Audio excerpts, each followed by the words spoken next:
Assalamualaikum warahmatullahi wabarakatuh. Alhamdulillahirabbil alamin. Wassalatu wassalamu ala asrofil anbiya'i wal mursalin Sayyidina Muhammadin wa ala alihi wa sahbihi wa man tabi'ahum bi ihsanin ila yaumiddin. Amma ba'du. Pertama-tama marilah kita panjatkan puja dan puji syukur kehadirat Allah Subhanahu wa taala, karena berkat rahmat dan hidayahnya kita semua dapat diberi kesehatan, dan sehingga saya sebagai pembuat tugas ini dan juga kalian semua yang mendengarkan tugas ini dapat mendengarkan dalam keadaan sehat walafiat. Salawat serta salam tak lupa kita sanjung agungkan kepada junjungan kita Nabi Agung, Nabi besar Muhammad Sallallahu Alaihi Wasallam. Semoga kita semua dapat diakui sebagai umatnya dan mendapatkan syafaatnya di yaumil kiamah nanti. Amin. Baik, di sini pada kesempatan kali ini saya Raifan Laki Priyadi. Saya berasal dari kelas 1E. Di sini saya akan menjelaskan ataupun memaparkan tentang materi tentang ilmu hadis. Baik, untuk semuanya dipersilakan, selamat menonton.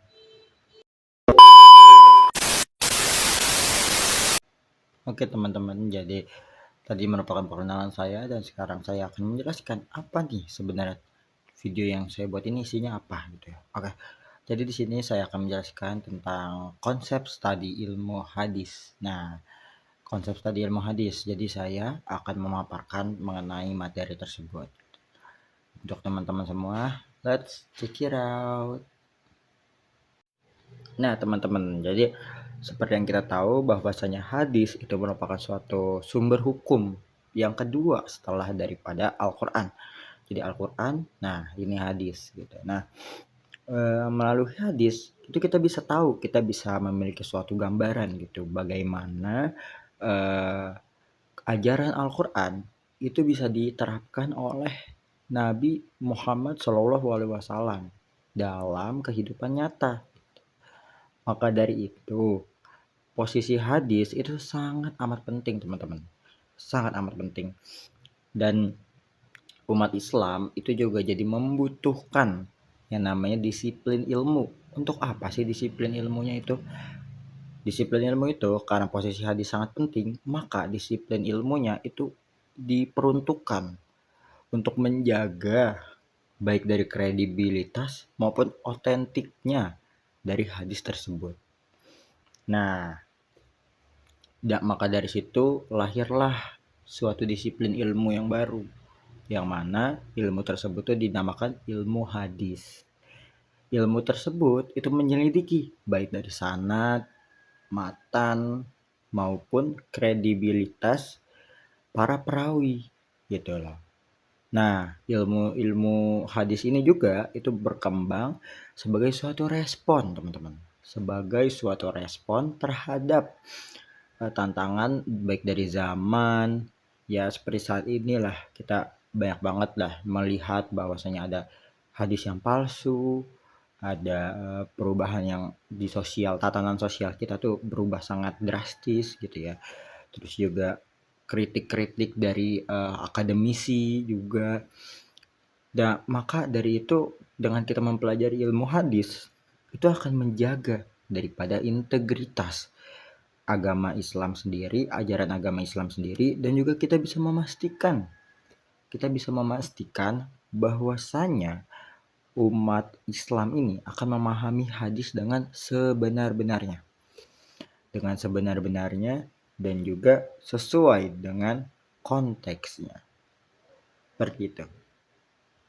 Lalu setelah dari penjelasan singkat itu, kita bisa memunculkan pertanyaan-pertanyaan baru dong, kayak bagaimana sih sejarah perkembangan ilmu hadis, dan juga bagaimana ya cara kita melakukan pendekatan gitu untuk kita bisa mengkaji ilmu hadis itu tuh gimana gitu, hadis tersebut tuh gimana. Nah, lalu yang terakhir nih, ini pasti penting banget, yaitu adalah bagaimana sih relevansi hadis tersebut terhadap perkembangan zaman yang ada di masyarakat modern saat ini gitu. Pasti ada muncul pertanyaan itu. Maka dari situ saya akan menjelaskan atau memaparkan terkait pertanyaan-pertanyaan tersebut.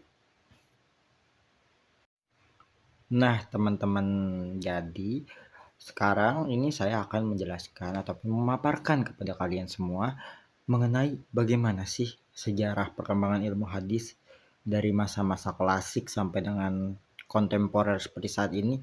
Itu bagaimana ya? Gitu. Nah, jadi sejarah ilmu hadis itu memiliki beberapa apa ya? Saya klasifikasikan dengan singkat itu dengan beberapa fase, teman-teman. Fase yang pertama itu adalah masa Rasulullah Shallallahu Alaihi Wasallam. Maksudnya itu apa? Maksudnya pada saat zaman dari Rasulullah Shallallahu Alaihi Wasallam itu hadis itu disampaikan melalui lisan, teman-teman, melalui mulut, lisan, dan juga apa ya, kayak pembentukan dari teksnya tersebut itu tuh masih apa ya, masih belum belum semasif itu gitu loh, belum semasif itu, terus juga masih apa namanya, sangat dikhawatirkan bisa bertabrakan dengan ya apa yang ada di Al-Qur'an gitu, teman-teman. Lalu yang kedua itu dari masa sahabat. Nah, ini setelah masa Rasulullah tadi, ini masa yang sahabat ini. Masa sahabat itu mereka tuh mencoba untuk meriwayatkan hadis-hadis yang mana dari perilaku atau tingkah laku Rasulullah SAW gitu. Mereka mengkajinya, mereka meriwayatkannya itu dengan super duper hati-hati, teman-teman. Dengan hati-hati mereka verifikasi hal tersebut, apa yang mereka dengar, apa yang mereka lihat gitu, agar gak ada kesalahan gitu. Sebab apa? Sebab hadis itu posisinya ada di dua setelah daripada Al-Quran gitu. Maka para sahabat itu sangat berhati-hati sekali untuk bisa menjelaskan atau memaparkan, meriwayatkan apa yang mereka pelajari gitu ya, teman-teman.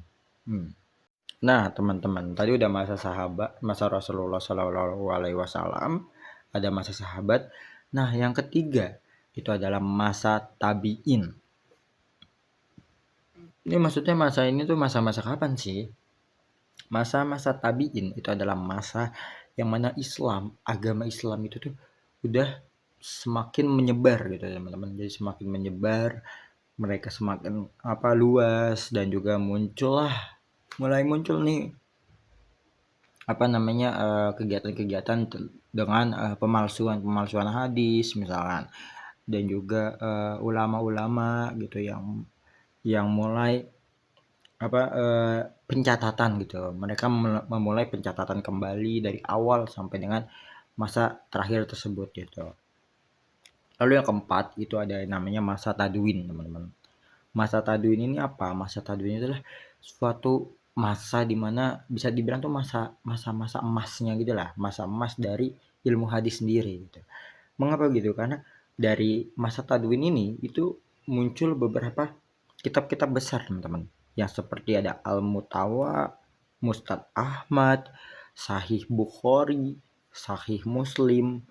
Nah, itu kan beberapa kitab-kitab yang sangat amat besar ya, teman-teman. Nah, metodologinya itu adalah tentang dengan kritik sanad. Nah, kritik sanad dan juga matan, yang mana setelah itu muncul kitab-kitab sehingga kritik matan maupun sanad itu menjadi sangat ataupun lebih matang lagi, teman-teman. Nah, yang kelima itu adalah pasca masa klasik. Nah, ini pasca masa klasik ini tuh mulailah muncul beberapa ulama gitu, teman-teman, yaitu seperti Ibnu Hajar, seperti Al-Suyuti, dan juga mereka itu mensistematiskan kembali tentang ilmu hadis. Mereka menuliskan syarahnya, serta juga mengembangkan dari ilmu musalahnya. Nah, teman-teman, jadi yang terakhir itu ada yang namanya masa-masa modern. Jadi masa modern ataupun masa kontemporer seperti saat ini itu ilmu hadis itu memiliki ataupun memasuki masa-masa ataupun era yang mana kritik akademik, hermeneutika maupun digitalisasi itu kan sekarang sangat masif gitu. Jadi tantangannya seperti itu gitu, dengan teknologi yang memudahkan, dengan analisis sanad juga. Itu juga bisa menjadi suatu tantangan baru lah gitu tentang hadis ini, ilmu hadis ini, dan juga sehingga jadinya banyak banget, marak banget tentang penyebaran hadis palsu di media sosial juga gitu ya teman-teman.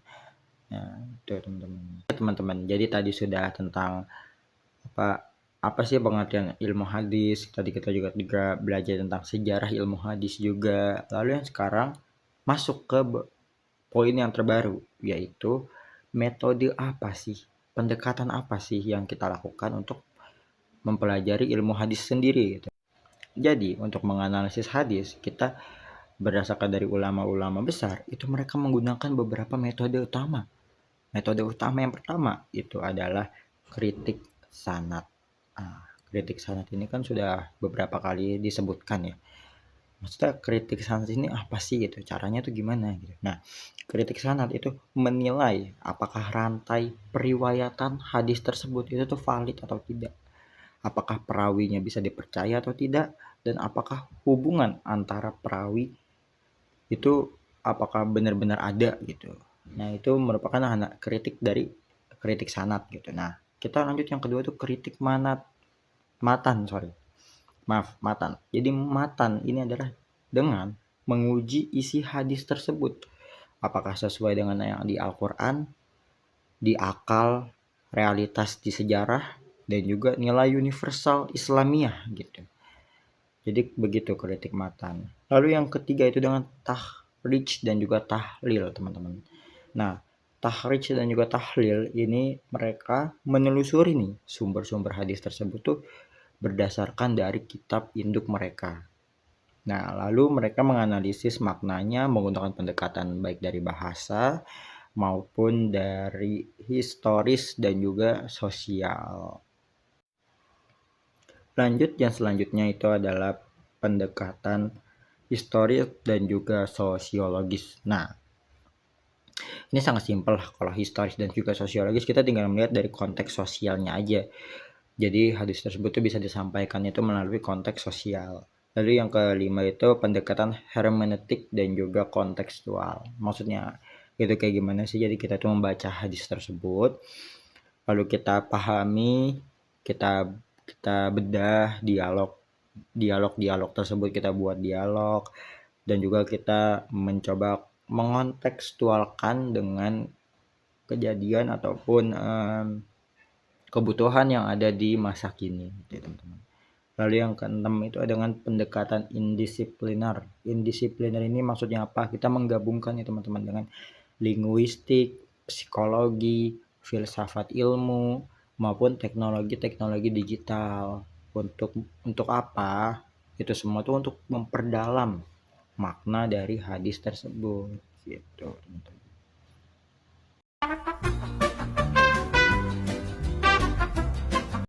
Oke teman-teman, jadi tadi udah menyampaikan penjelasan dari pertama itu adalah tentang pengertian atau latar belakang dari ilmu hadis, yang kedua itu tentang sejarah dari ilmu hadis sendiri, dan juga yang ketiga tadi adalah pendekatan apa yang ada ataupun yang digunakan itu sebagai metode utama dalam mengkaji hadis tersebut. Nah, lalu yang terakhir itu adalah relevansi hadis dengan era modern saat ini. Seperti yang kita tahu, kita kan lagi dalam masa digitalisasi, kita lagi dalam masa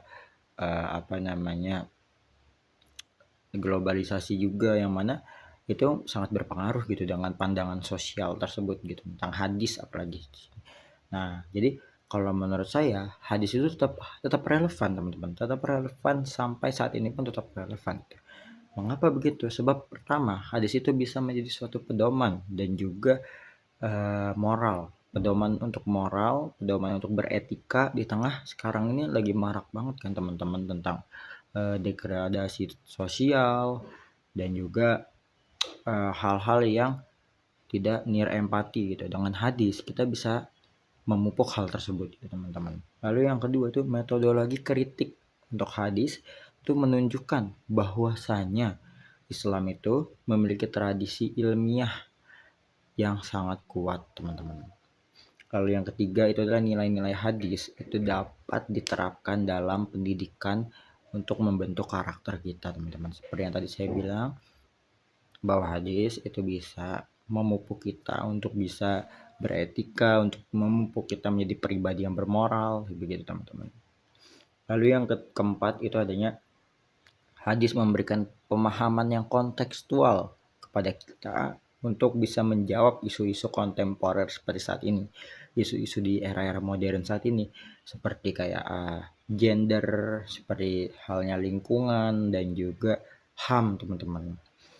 Lalu yang terakhir, di era digital juga ini kita membutuhkan literasi dari hadis. Mengapa begitu? Sebab masyarakat dengan membaca hadis itu mereka tidak akan mudah untuk termakan informasi-informasi hoax gitu, teman-teman. Mereka nggak akan mudah untuk memakan ataupun mengunyah informasi, apalagi terutama dengan agama ini gitu. Jadi mereka lebih untuk mengkaji ulang tentang informasi-informasi yang mereka dapatkan di digital gitu, teman-teman.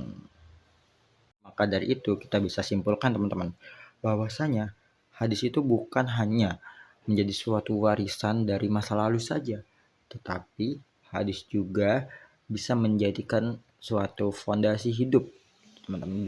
Bisa memberikan kita ataupun membuat kita menjadi merasa kayak, oh hadis itu bisa loh menjadikan kita menjadi pondasi hidup kita gitu, untuk bisa membangun karakter, untuk bisa membangun lingkungan masyarakat yang beradab seperti hari ini, teman-teman.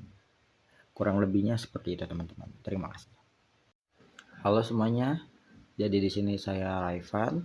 Saya ingin mengucapkan terima kasih banyak atas kalian yang telah bersedia memberikan perhatian kalian, meluangkan waktu kalian untuk menonton video seadanya dari saya ini. Terima kasih banyak, semoga dapat bermanfaat dan kurang lebihnya saya mohon maaf.